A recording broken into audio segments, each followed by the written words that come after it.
Bugün sizinle bol şokoladlı karamelli cheesecake'in hazırlama qaydasını bölüşürəm.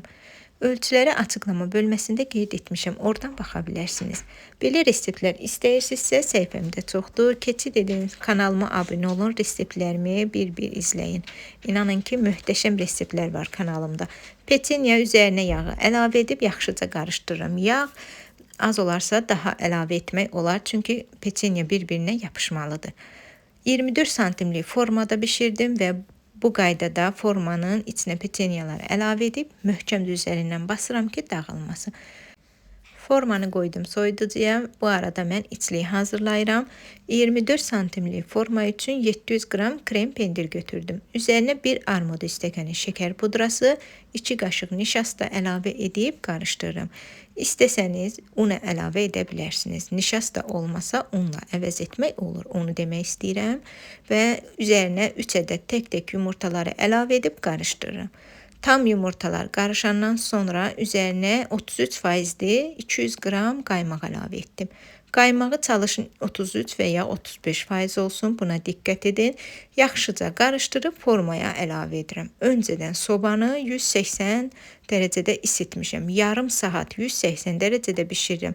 Əgər üzəri gördüyünüz qızarır, sobanın xodunu 160-a endirə bilərsiniz. Bu sobalardan asılıdır, ona görə burada diqqət edin. Mən karamelli etdiyimə görə karamel hazırlayıram. 1 stəkan yarım şəkər tozu, üzərinə yarım stəkan su əlavə edirəm və tam şəkər buxarlana qədər gözləyirəm. Bunu su əlavə etmədən də şəkəri əridib hazırlamaq olur. Amma bu qaydada karamel daha möhtəşəm alınır, ona görə belə etdim.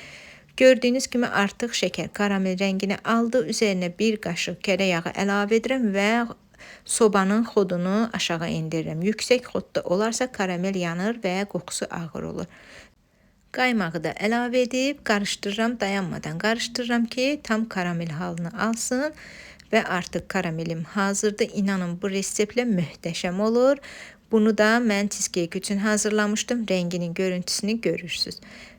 İlk halda olandan sonra cheesecake'in üzərinə əlavə edirəm. Bu arada onu da qeyd edim ki, cheesecake hazır olandan sonra bir gün mütləq soyuducuda qalmalıdır.